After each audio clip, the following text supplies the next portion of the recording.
अस्सलामुअलैकुम। आज हम डिस्कस करने जा रहे हैं डिस्टेंस और डिस्प्लेसमेंट को। यहाँ पर आपको दो स्टूडेंट नज़र आ रहे होंगे, एक का नाम आलियान है और दूसरे का नाम फातिमा है। अगर हम आलियान ने जो फासला तय किया है ए से बी के दरमियान, उसको कहा जाएगा डिस्प्लेसमेंट, क्योंकि दो पॉइंट्स के दरमियान shortest space between of two points is called displacement. और जो फातिमा ने तय किया है उसको कहा जाएगा डिस्टेंस। दो पॉइंट्स के दरमियान लॉन्गेस्ट स्पेस जो होगा वो कहलाएगा डिस्टेंस। मजीद डिस्कस करते हैं डिस्टेंस को। यहाँ पे हमने दो पॉइंट सपोज कर लिए। फॉर एग्जांपल ए से हम बी की जानिब जाते हैं तो ये भी डिस्टेंस कहलाएगा, ये भी डिस्टेंस कहलाएगा, ये भी डिस्टेंस कहलाएगा। अगर इस बात को हम फॉलो करते हैं और इस तरह से हम बी की जानिब पहुँचते हैं तो ये क्या कहलाएगा, सब डिस्टेंस कहलाएंगे। लॉन्गेस्ट स्पेस बिटवीन दो पॉइंट्स के दरमियान जो सबसे ज़्यादा फासला होगा उसको क्या बोलते हैं, डिस्टेंस कहते हैं। डिस्टेंस को एस से डिनोट करते हैं।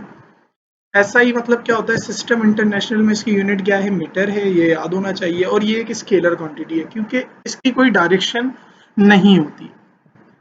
अगर हम डिस्प्लेसमेंट की बात करें, smallest space between of two points, for example A B कर लिया है और ये आपको पता है ये कम से कम स्पेस है दो पॉइंट्स के दरमियान, तो इस स्पेस को हम क्या कहेंगे, डिस्प्लेसमेंट। डिस्प्लेसमेंट को डी से डिनोट करते हैं और इसकी भी एसआई यूनिट क्या होती है, मीटर। और ये एक वेक्टर क्वांटिटी है। कैसे ये एक वेक्टर क्वांटिटी है, वेक्टर क्वांटिटी की इसकी कोई डायरेक्शन है, आप बोल सकते हो स्टेट डायरेक्शन में क्या है, कोई भी गाड़ी है या कोई भी चीज है वो मूव कर रही है।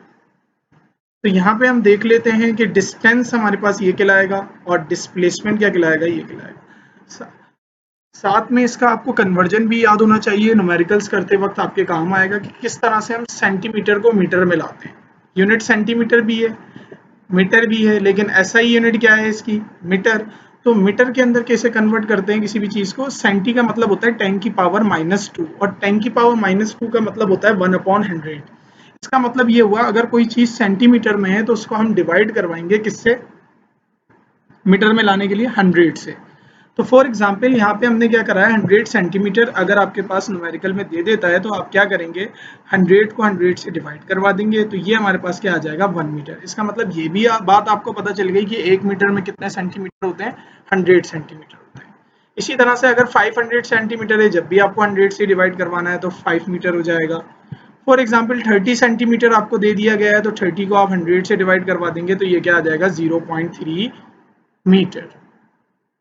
उम्मीद है कि आपको लेक्चर समझ में आया होगा। अगर किसी को कोई सवाल हो तो मुझसे कमेंट सेक्शन में पूछ सकता है।